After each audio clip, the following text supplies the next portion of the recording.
এই যে আমাদের সামনে যে জিলহজ মাস আসতেছে, এই 10টা দিন খুবই গুরুত্বপূর্ণ, খুবই গুরুত্বপূর্ণ। এই 10টা দিনে আমাদের যত বদ আমল আছে, যত বদ কাজ আছে, আমরা এগুলো পরিত্যাগ করবো ইনশাআল্লাহ। পারবো তো ইনশাআল্লাহ? তাহলে আমি বলতে চেয়েছিলাম যে আমরা যারা দাড়ি ছাঁচি বা শেভ করি, দাড়ি ছাঁচা এটা কবিরা গুনাহ।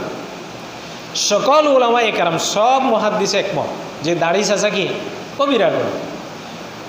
তাহলে এই কাজটা যখন আপনি জিলহজ মাসের 10 দিনের ভিতরে যখন করবেন, হয়তো বা এরকমও হতে পারে যে যেখানে আল্লাহ সুবহানাহু ওয়া তাআলা একটি ভালো আমল, একটি ভালো কাজ, একটি ভালো পুণ্যময়ী কাজ, এই একটাকে যদি আল্লাহ রাব্বুল আলামিন 700 গুণ পর্যন্ত যদি বৃদ্ধি করে দেয়, এরকম একটি ফজিলতপূর্ণ মাসে 10 দিনে সময়ের ভিতরে আপনি কবিরা গুনাহ, যেটা অন্যান্য সময়েও করা কবিরা গুনাহ যে আমলটা, সেটা যদি এই 10 দিনে করে, তাহলে আল্লাহ ওই গোলামের উপরে, ওই বান্দার উপরে আরও রাগান্বিত হবে কি হবে না?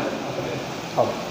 এজন্য আমরা যারা দাড়ি ছাঁচি, আমরা অর্থাৎ এখন থেকে শপথ করব, প্রতিজ্ঞা করব, দাড়ি আর ছাঁচবো না।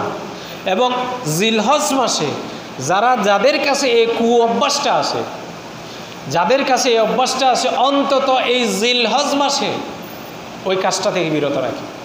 আমি কিন্তু দাড়ি ছাঁচার জন্য উৎসাহিত করতেছি না, আমি কিন্তু বলতেছি এই অভ্যাস আমাদের যাদের আছে, খারাপ অভ্যাস, এটা ত্যাগ করি। দাড়ি প্রয়োজনে আপনি ছোটো করেন, ছোটো রাখেন, কিন্তু এরপরেও কিন্তু ব্লেড দিয়ে আপনি যেভাবেই করতেছেন, এটা কিন্তু মারাত্মক গুনাহ হচ্ছে। কিছু কিছু মুহাদ্দিস এভাবে বলেছে, যারা দাড়ি ছাঁচে, রাসূল সাল্লাল্লাহু আলাইহি ওয়াসাল্লামের কলিজায় ব্লেড চালালে যেরকম হয় সেরকম, এটা মতামত দিয়েছে। তো যাই হোক, আল্লাহ আমরা এখান থেকে বাঁচার চেষ্টা করবো ইনশাআল্লাহ। পারবো তো ইনশাআল্লাহ? তাহলে আমি এই যে আমাদের সামনে যে জিলহজ মাসের যে 10 দিন আসতেছে, এই 10 দিনে কিছু বদ আমল পরিবারের সদস্যদেরকেও আমরা নিরুৎসাহিত করব, না করার জন্য নিষেধ করব।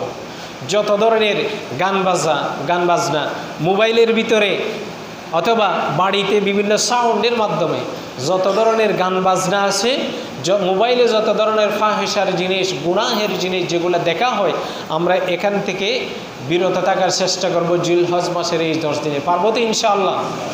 আল্লাহ আমাদের সবাইকে হেদায়েত দান করুক, সকলে বলে আমিন। এবং যারা এ ধরনের কাজের সাথে যারা লিপ্ত, আমরা তাদেরকে নসিহা করব, উপদেশ দিব। আপনারা যারা, আমরা তো শুনেছি যে জিলহজ মাসের 10 দিন, প্রথম 10 দিন আসলে আরবীয়দের ভিতরে একটা রসম নাকি চালু থাকে, অর্থাৎ ছোটো ছোটো অর্থাৎ সাউন্ডের যে ডিভাইসগুলো আছে, এগুলার ভিতরে তারা ওই যে তাকবীরের আল্লাহু আকবার, আল্লাহু আকবার, লা ইলাহা ইল্লাল্লাহ, আল্লাহু আকবার, এই তাকবীরগুলা তারা নাকি বিভিন্ন সাউন্ডের মাধ্যমে পথে, গলিতে, বিভিন্ন ঘরে এগুলা নাকি বাজাইতে থাকে।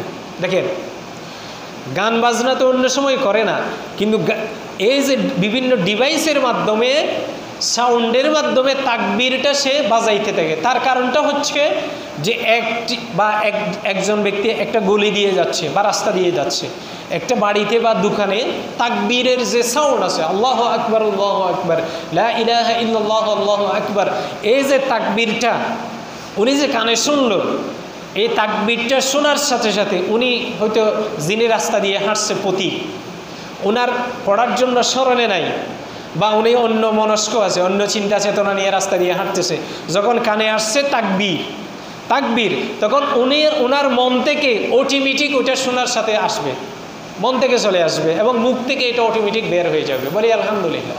তাহলে এটা হচ্ছে ভালো কাজের একটা মাধ্যম, ভালো কাজ করা। অর্থাৎ আপনি একটা ডিভাইস ছোটো করে, বা মানুষেরা শোনার মতো বেশি আওয়াজ করেও না, ছোটো করে আপনি শোনাইতেছেন, একজন পথিক রাস্তা দিয়ে যাচ্ছে, উনি শুনেছে এবং ওনার মন থেকে, মুখ থেকে, এটা ওনার অন্তর থেকে, ওনার মুখ থেকে তাকবীরটা বের হয়ে গেছে। বলি আলহামদুলিল্লাহ।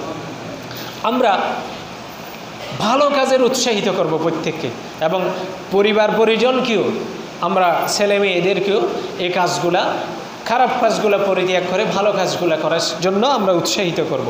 তা আমি যেটা বলতে চাচ্ছি, এই জিলহজ মাসের আগে যাদের নখ কাটা লাগে, চুল কাটা লাগে, গুফ কাটা লাগে, মুস যাদের কাটা লাগে, আমরা জিলহজ মাসের আগেই কেটে ফেলব। এবং আর যাদের এমনকি আরও বগলের থলের আগাছা ময়লা পরিষ্কার করতে হয়, নাভির নিচের অংশ পরিষ্কার করতে হয়, এগুলোও জিলহজ মাসের আগে করে ফেলব। কারণ এগুলো আবার বেশি লম্বা করা যায় না, নির্দিষ্ট একটা সময় আছে এটা পরিষ্কার করতে হয়। কারণ এগুলা রেখে লম্বা রেখে নামাজ পড়লে নামাজ আদায় হয় না। এই কারণে আমরা যাদের লম্বা হয়েছে বা যেভাবে হোক, আমি বোঝাতে চাচ্ছি জিলহজ জিলকদ মাস, এই মাসের ভিতরে আমরা এগুলো পরিষ্কার করার চেষ্টা করব। এগুলো কিন্তু ছোটোখাটো মাসালা, এগুলো আমাদের জানতে হবে। আল্লাহ আমাদের সবাইকে বুঝার তৌফিক দান করুক, সবাই বলি আমিন। এরপরে আসেন আমরা বেশি বেশি আল্লাহ